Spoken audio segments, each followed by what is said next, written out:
A long time ago, there lived a king whose wisdom was noised abroad in all the country. Nothing remained long unknown to him, and it was as if the knowledge of hidden things was brought to him in the air. However, he had one curious custom. Every day at dinner, after the table had been cleared and everyone gone away, a trusty servant had to bring in one other dish.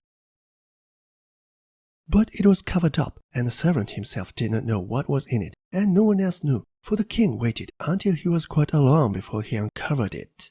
This had gone on a long time, but at last there came a day when the servant could restrain his curiosity no longer, but as he was carrying the dish away, he took it into his own room.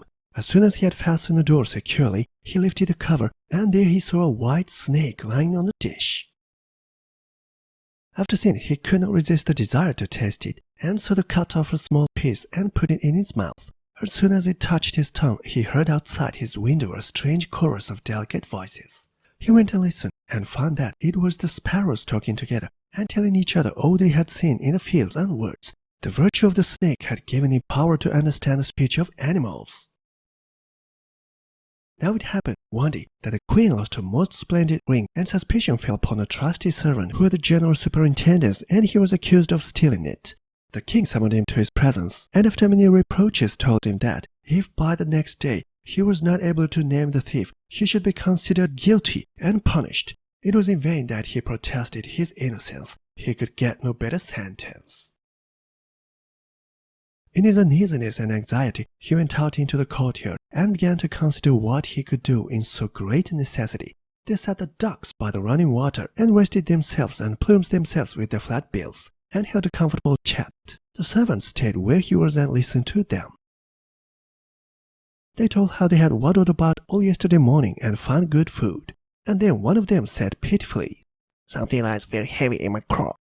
It is the ring that was lying under the queen's window. I swallowed it down into great hurry."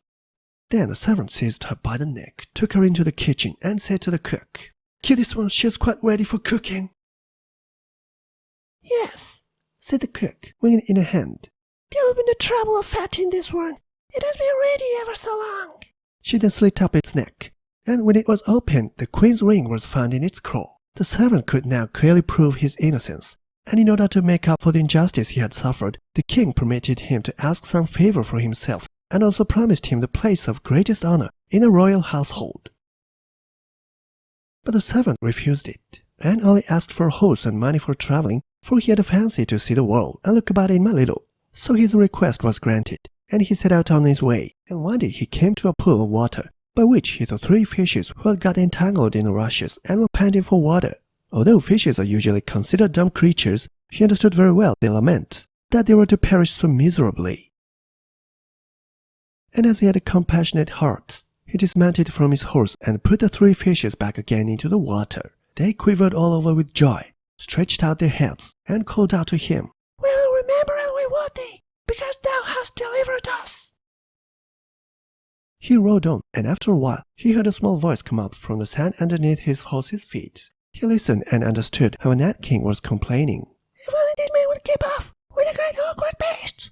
Here comes this stupid horse treading down my people with his hard hoofs!" The man then turned his horse to the side path, and the ant king called out to him, "We'll remember and reward thee."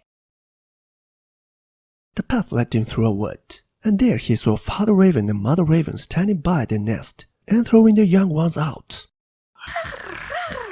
"Off with you, young careless birds!" cried they. "We cannot stop you anymore.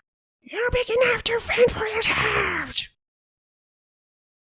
The poor young ravens lay on the ground, fluttering and hitting the air with their pinion, and crying, Oh, we're poor helpless things. We cannot fend for ourselves. We cannot even fly. We can only die of hunger." Then the kind young man dismounted, killed his horse with his dagger, and left it to the young ravens for food. They came hopping up, feasted away at it, and cried, "We will remember and reward thee." So now he had to use his own legs, and when he had gone a long way he came to a great town. There was much noise and thronging in the streets, and there came a man on a horse, who proclaimed that the king's daughter seeks a husband, but he who wishes to marry her must perform a difficult task, and if he cannot carry it through successfully, he must lose his life. Many had already tried, but had lost their lives in vain. The young man, when he saw the king's daughter, was dazzled by her great beauty, that he forgot all danger, went to the king and offered himself as a wooer. Then he was led to the seaside, and a gold ring was thrown into the water before his eyes. Then the king told him that he must fetch the ring up again from the bottom of the sea, saying, "If you come back without it, you shall be put under the waves again and again until you are drowned." Everyone pitied the handsome young man, but they went and left him alone by the sea. As he was standing on the shore and thinking of what he should do, there came 3 fishes swimming by, none other than those he had set free. The middle one had a mussel in his mouth, and he laid it on the strand at the young man's feet. And when he took it up and opened it, there was the gold ring inside. Full of joy, he carried it to the king and expected the promised reward. But the king's daughter, proud of her high birth, despised him and set him another task to perform. She went out into the garden and strewed about over the grass 10 sacks full of millet seed. "By the time the surprise is in the morning, you must have picked up all this," she said, "and that the grain must be wanting." The young man sat down in the garden and considered how it was possible to do this task, but he could contrive nothing, and stayed there, feeling very sorrowful, and expecting to be led to death at break of day. But when the first beams of the sun fell on the garden, he saw that the 10 sacks were all filled, standing one by the other, and not even a grain was missing. The ant king had arrived in the night with thousands of ants, and the grateful creatures that picked up all the millet seed and filled the sacks with great industry. The king's daughter came herself into the garden and saw with astonishment that the young man had performed all that had been given him to do. But she could not let her proud heart melt, but said, "Although he has completed the 2 tasks, he should not be my bridegroom unless he brings me an apple from the tree of life." The young man did not know where the tree of life was to be found, but he set out and went on as long as his legs could carry him, but he had no hope of finding it. When he had gone through 3 kingdoms, he came one evening to a wood and seated himself under a tree to go to sleep. But he heard a rustling in the boughs, and a golden apple fell into his hand.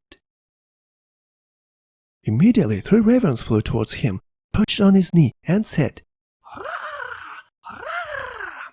We're the 3 young ravens that you delivered from starving. When it grew big and heard that you were seeking the golden apple, we flew over the sea to the end of the earth, where the tree of life stands, and we fetched the apple." Full of joy, the young man set off on his way home and brought the golden apple to the king's beautiful daughter, who was without any further excuse. So they divided the apple of life and ate it together, and their hearts were filled with love, and they lived in undisturbed happiness to a great age.